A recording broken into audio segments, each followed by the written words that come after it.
আরে ঢাকার মানুষ, বাংলাদেশের মানুষ, পুরা দুনিয়ার মানুষ, তোমাদেরকে আল্লাহ তাআলার সামনে দাঁড়াইতে হবে। এটা হচ্ছে বাস্তবতা। দাঁড়ায় কি হবে? কুল্লু নাফসিন বিমা কাসাবাত রাহিনা। আজকে তোমার আমল, ওয়া কুল্লু ইনসানিন আলজামনাহু তায়রাহু ফি উনুকি, ওই দিন তোমার ফাইল, তোমার খাতা তোমার গলার মধ্যে ঝুলানো থাকবে। তোমার আমলে পরিবর্তনে তোমাকে বন্ধক রাখা হবে। আজকে যদি জান বাঁচাইতে চাও, আল্লাহ তার রাসূলকে মানার সনদ তোমাকে দেখাইতে হবে। আল্লাহ তার রাসূলের কে যে মানছো ওইটা তোমাকে দেখাইতে হবে। এই আয়াত কোরআনে সবচেয়ে ভয়ঙ্কর। ওয়া হাসসালা মা ফিস সুদূর। আল্লাহ বলেন শুধু এটা দেখবো না, নামাজ কয় রাকাত পড়ছো, রোজা কয়টা রাখছো, সত্য কয়বার বলছো, মিথ্যা কতটুকু বাঁচছো, হালাল কতটুকু ছিল, হারাম, শুধু এইটা দেখবো না, এটাও দেখবো যে তোমার অন্তরের মধ্যে কার ভালোবাসা নিয়ে তুমি মৃত্যুবরণ করেছিলা। এই আয়াত বড় ভয়ঙ্কর আয়াত, বড় ভয় দেখায় আমাদেরকে, আমাদেরকে পেরেশান করে দেয় যে আল্লাহ তাআলা আমাদের অন্তর খুলবেন, আর ভিতরে তো অন্ধকার কালো ছাড়া আর কিছুই নাই। দুনিয়ার ভালোবাসা ছাড়া আমাদের অন্তরে তো কিছুই নাই। সিজদা তো অবশ্যই আল্লাহ তাআলাকে করি, কিন্তু এটা তো মনেই পড়ে না যে কবে আল্লাহর ভয়ে সিজদা করেছিলাম। কখনো নিজেদের অপারগতার উপর বড় কান্না আসে। আমাদের জীবনে এক রাকাত এরকম পাওয়া যায় না যার মধ্যে আল্লাহর ভালোবাসায় পড়ছি। আমরা এত ফকির যে সারা জীবনে এক রাকাত এরকম পাই না যে আল্লাহ তাআলা আল্লাহই আল্লাহ ছিল অন্তরে, আর আল্লাহু আকবার বলছি। একটা সিজদা এরকম পাই না সারা জীবনে যে আমি ছিলাম, আমার আল্লাহ ছিল, আর দুনিয়ার কিছুই ছিল না। আমার সিজদাও এরকম নাই।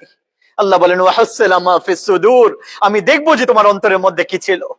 আল্লাহ যদি অন্তর খুলবেন, এটা যদি ছিড়বেন, আর এটাকে যদি আল্লাহ খোঁজা শুরু করবেন, তাহলে আমার রোজা, আমার যাকাত সব তো ধ্বংস হয়ে যাবে। আল্লাহ বলছেন ওয়া হাসসালা মা ফিস সুদূর, শুধু তোমার সিজদা দেখবো না, এটাও দেখবো যে তোমার অন্তরের মধ্যে, তোমার অন্তরের অবস্থা কি। সিজদা তো আল্লাহ তাআলাকে আমরা করি, কিন্তু আল্লাহ তাআলার ভালোবাসা নিয়ে, আল্লাহর ভয়ে সিজদা করতে পারতেছে না।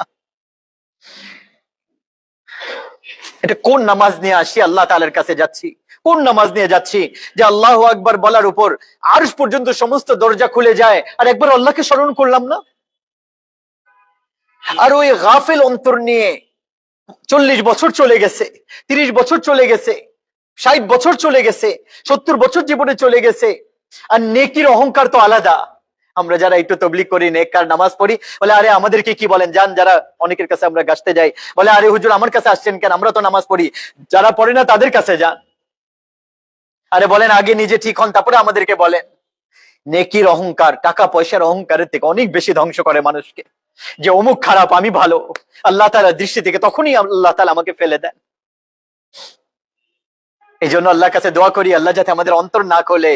যদি অন্তর খুলে ফেলবে তাহলে কেউ বাঁচতে পারবে না, ইল্লা মাশাআল্লাহ। শুধু তাকে আল্লাহ তাআলা বাঁচাবেন যাকে আল্লাহ চাবেন।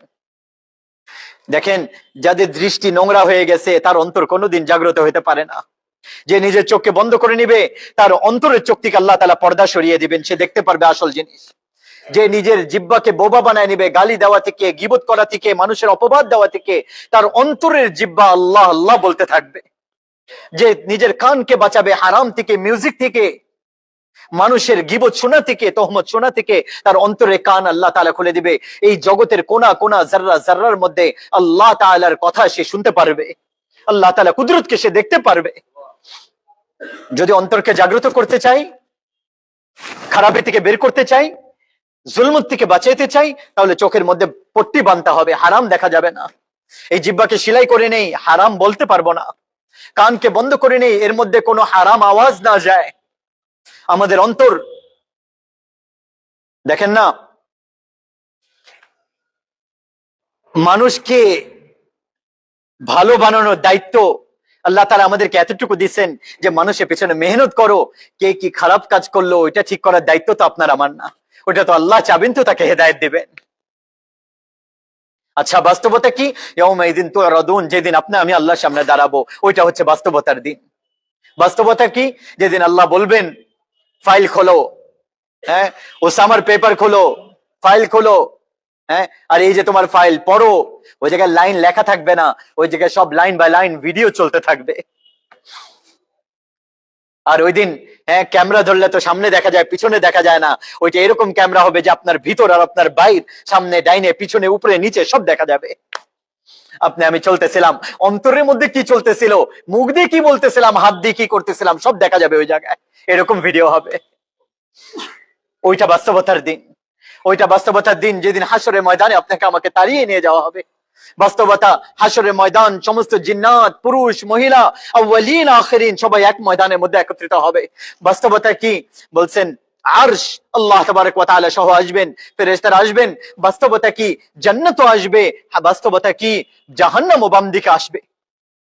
বাস্তবতা কি? যেদিন পাল্লা আপনার আমার সামনে রাখা হবে। বাস্তবতা কি? যেদিন পুলসিরাত আপনার আমার সামনে বিছানো হবে। বাস্তবতা কি? আপনার আমার আল্লাহ বলবেন হাজির করা হোক। হ্যাঁ, তখন আমাকে বলবেন আজকে এই দিনের জন্য আমার জন্য কি করে আসছো। এটা হচ্ছে বাস্তবতা। এর আগে যা কিছু করছো সব ধোঁকা।